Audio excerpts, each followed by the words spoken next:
Sir आज बहुत दिनों बाद आप बुक पढ़ रहे हो। हाँ, आज मैंने सोचा कि बुक पढ़ी जाए क्योंकि कुछ ऐसे लास्ट फ्यू मंथ्स में और ऐसा टाइम में ये अंडरस्टैंड हुआ कि कुछ क्लाइंट्स हैं जो इस बुक को काफ़ी बेटर सूट करते हैं because this book is like 0 to 1।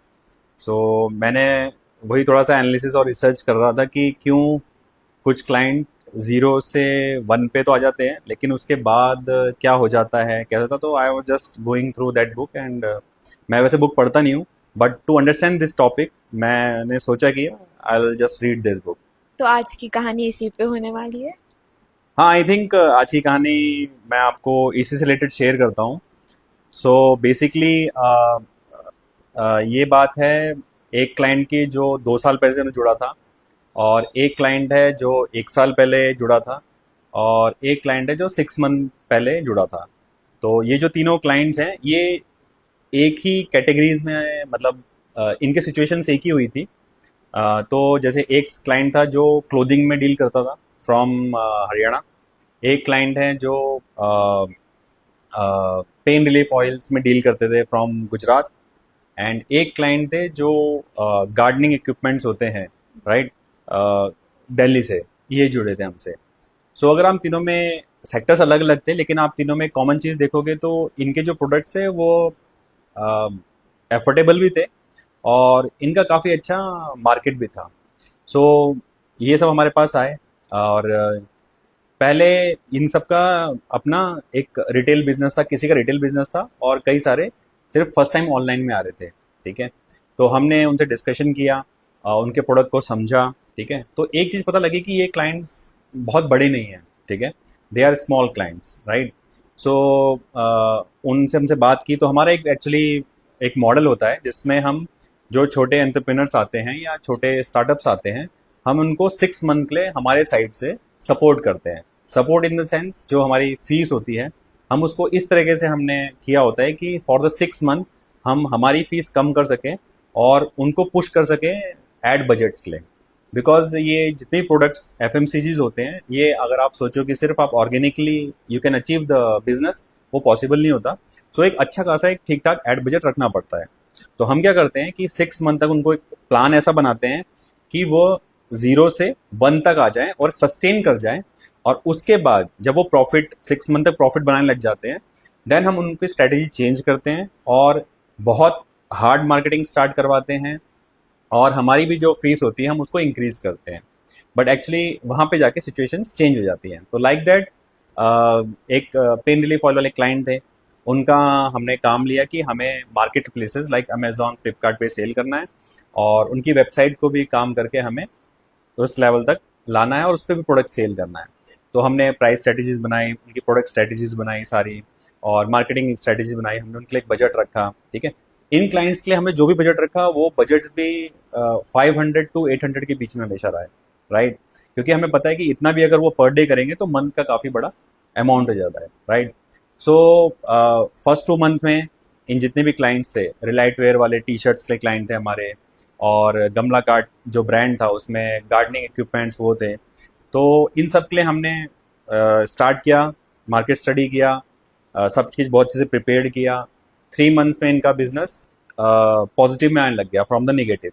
ठीक है, फिर उसके बाद जो 3 मंथ्स थे उसमें इनका बिजनेस भी ब्रेक इवन पॉइंट तक आने लग गया और ये थोड़ा सा प्रॉफिट्स बनाने लग गए। और उसके बाद क्या होता है कि जब when we sit with the client, because एक लेवल पे आ गया, बिजनेस को ग्रो करना है, राइट, 3x 4x तक लेके जाना है, 5x तक।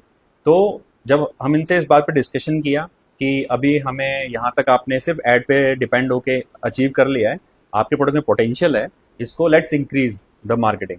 सो उसमें हम उनको बोलना कि आप इन्फ्लुएंसर मार्केटिंग कीजिए, वो काफ़ी हेल्प करेगा। देन वी सेड कि जो अभी कंटेंट बन रहा था, let's shift to the reel content, जो हम शूट्स कर सकते हैं। आप प्रोडक्ट हमारे ऑफिस में, स्टूडियो में भेज सकते हैं, हम उनको शूट करेंगे। वो कंटेंट मार्केटिंग पे फोकस करने के लिए बोला। एंड द थर्ड वन की अब जो मार्केटिंग का बजट था, let's increase that budget.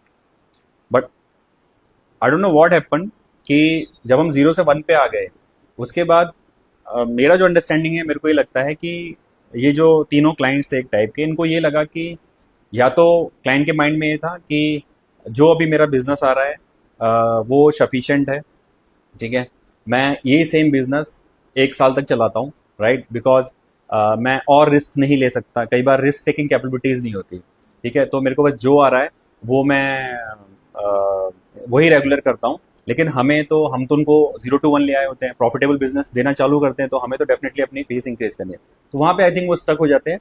Second reason हमने ये भी नोटिस किया है क्लाइंट में, क्लाइंट थिंक कि अ, ये बिजनेस अब चल चुका है तो मैं खुद हैंडल कर सकता हूँ, या मेरी टीम में किसी को मैं बैठा दूँ वो हैंडल कर सकता है।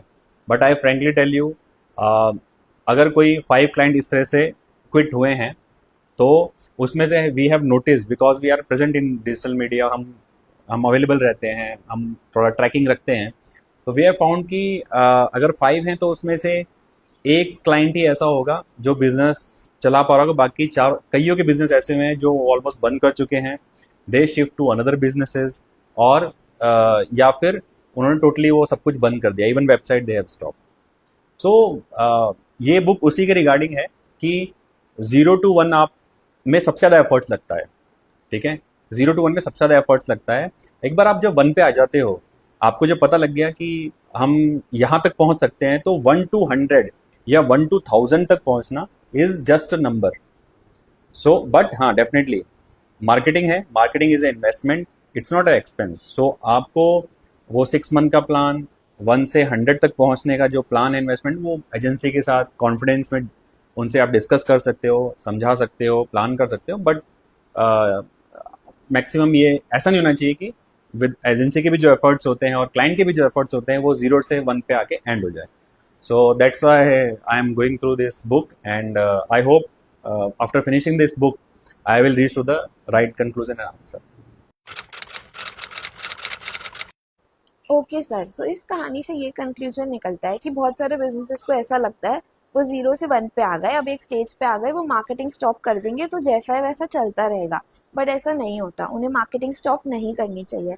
अगर उन्हें एक स्टैब्लिश ब्रांड बनना है और बहुत अच्छा बिजनेस खड़ा करना है तो उन्हें कंटिन्यूसली मार्केटिंग करनी चाहिए, because marketing is a continuous process. Thank you so much sir for sharing such a valuable story.